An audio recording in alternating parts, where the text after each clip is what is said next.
Hey everyone, this is Paul Gale from PaulGaleNetwork.com, and thank you for joining me today for the PlayStation State of Play. We're about to check out Horizon. It's May 27th, 2021, and I'm looking forward to this.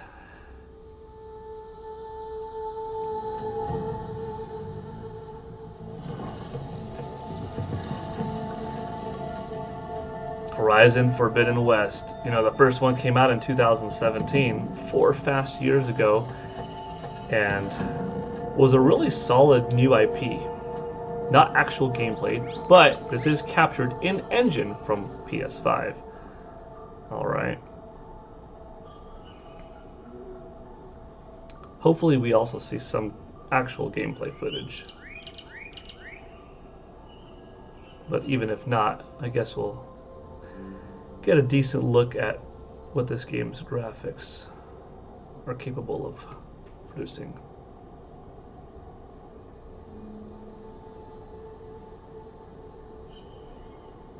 I mean, it looks clean so far. The trailer that we got last summer was pretty cool.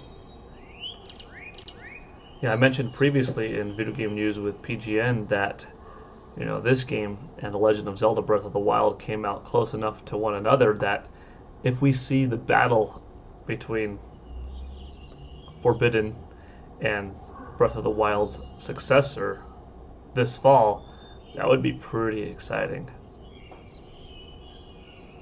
Because you know there's going to be people that draw comparisons. You can't not.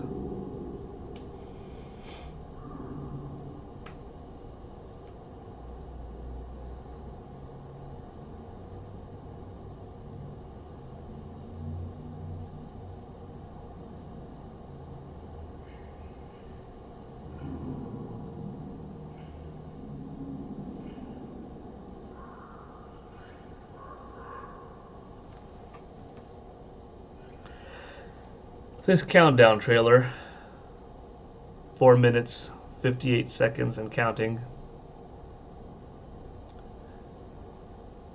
Is this counting down to when the show is actually going to begin with developer commentary and gameplay footage and stuff like that? Hopefully, we'll see.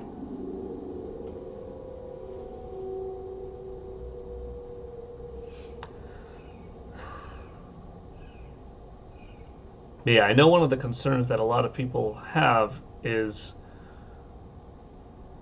this game going to come out for PlayStation 4 and PlayStation 5? Some people say there's no problem if it comes out on both, because then Sony could fully maximize the amount of potential sales, right? And that part's true. You're looking at, you know, selling to a user base of 115 million PlayStation 4 owners, and people that want to buy the game on PlayStation 5, which are several million people deep, especially by this fall, presumably when this game would come out. You know, you're looking closer to 10 million plus for the PS5 at that point.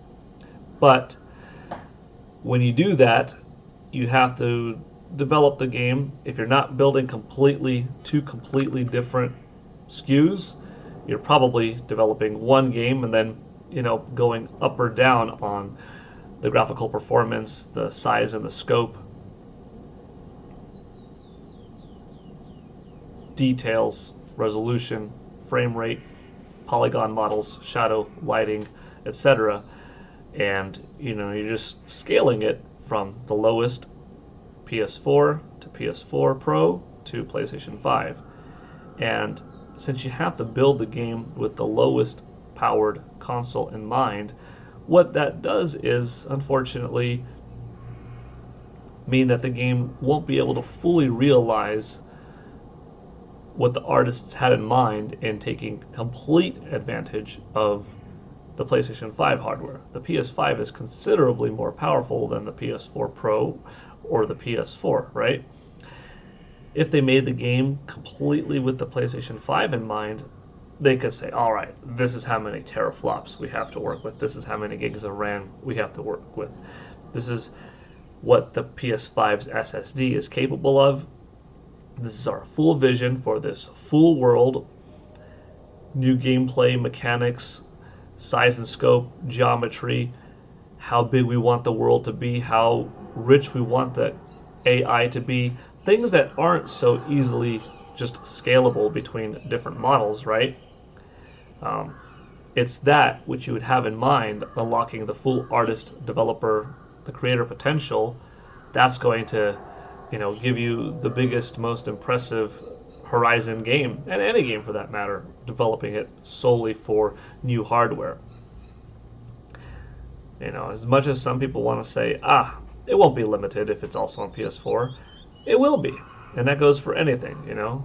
If you're developing a Halo title for Xbox Series X, but you have to also make that same game work on Xbox One, the Xbox One's going to hold back the Xbox Series X in its full scope of Halo. Unless if a developer makes two completely different SKUs, or really has some kind of shift in development that the games are very different games at that point. You're getting clearly Horizon on PS4 and clearly Horizon on PS5. Same story, same voice acting and stuff like that. Same overall game, but the PS5 one is a different title. It plays differently. It is, different in function, and it has a lot of features and stuff that the PS4 version doesn't have.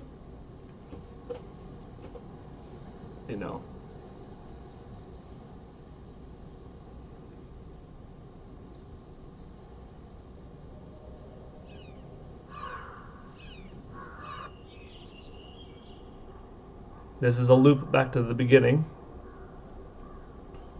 And I have to correct myself. It's not 4 minutes and 53 seconds. It's 4 hours, 53 minutes, and 32 seconds. This is a very long countdown timer.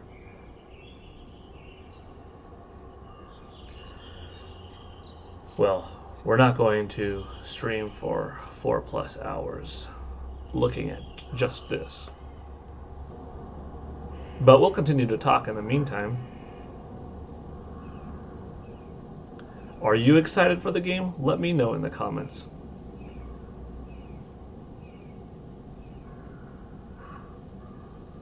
Even though I would say, and see, I'm not a developer, so it's a little bit of a biased, a wishful thought on my end. But if this game was going to release on both platforms, I would hope, as a fan, that they completely made two different builds of the title. If they have a lot of confidence in the game, and if they want to fully see their vision come true, put maximum effort, and you'll probably reach those maximum sales potential. But don't just make Horizon with this scope in mind, and then scale the graphics and the resolution and the frame rate up for the PS5 version, and make it work or scale it down for the base PS4 version, and release one game. And depending on what system you play it on, PS4 Pro, whatever it is, it just looks better and runs better. Don't do that. I know you want to maximize, talking to PlayStation here, talking to Sony here, I know you want to maximize your sales potential because you want to sell to those 115 million PS4 owners, and you want to sell to those 10 million plus and wow those 10 million plus PS5 owners, but don't do that. I'm not saying just make it for PS5, because as the business side of me would tell you, you're missing out on a lot of guaranteed sales of people just wanting to buy the sequel to one of their favorite games that came out last generation on a system that they own, because they probably can't get a PS5 yet due to limited stock and so forth, maybe funds.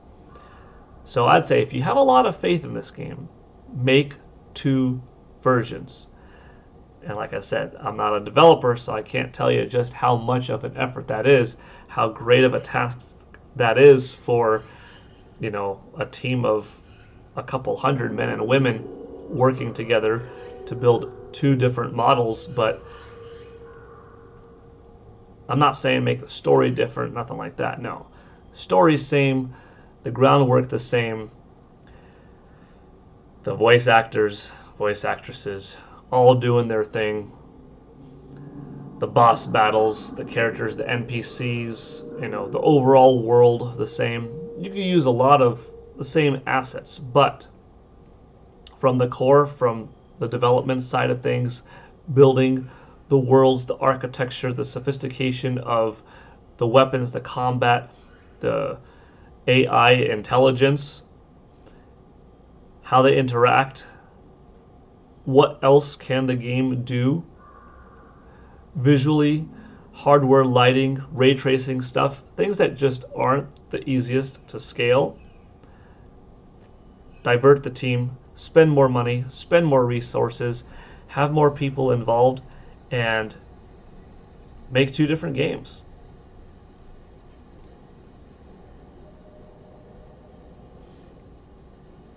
Perhaps a bit unreasonable, I understand that, but that would be my hope. Because then you get the best of both worlds. At least the consumer gets the best of both worlds. You could pick up the PS4 version and have a very complete game. You could pick up the PS5 version and, oh, this is a different game. This is why I bought a PlayStation 5. This thing maximizes next-gen hardware, you know? Buy the PS4 version and have it running on the PS5 at PS4 Pro settings.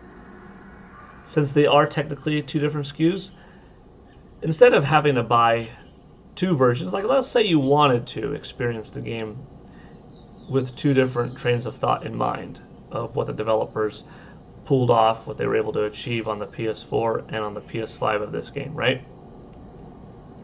If you bought the PS4 game and you are satisfied with it and you want to play the PS5 game, instead of buying the PS5 title anew, pay $10 to unlock, this is the PS5 build.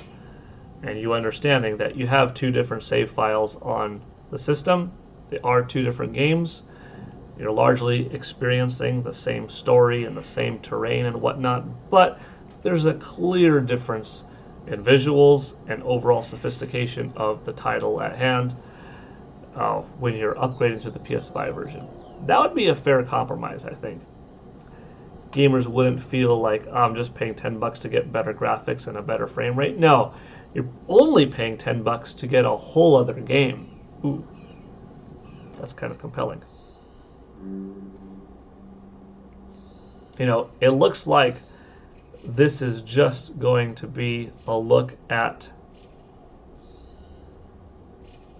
the sun starting to go down as the hours start to go by in the game's real-time engine, presumably this day-night cycle, if we're led to believe that this world is happening with our clock, that this is what we're seeing, different shadows take over. All looks very nice, but I definitely wanted to see some gameplay footage and some developer commentary. So we're going to end this video for now. It was pleasant seeing this, but honestly, I wanted to see a lot more. If anything more comes up later in the day, I will definitely continue to record and provide my live reactions. But for now, at least, I feel like I got a good conversation going of what I feel about Horizon and what I want to see achieved in, ideally, the PS5 version. Alright, let me know what you thought about this video. Were you expecting a lot more today? Let me know what you thought about my ideas. Alright, thanks everybody for watching. This is Paul Gale from PaulGaleNetwork.com signing out. Hope you all have a good rest of your day. Take it easy. Bye.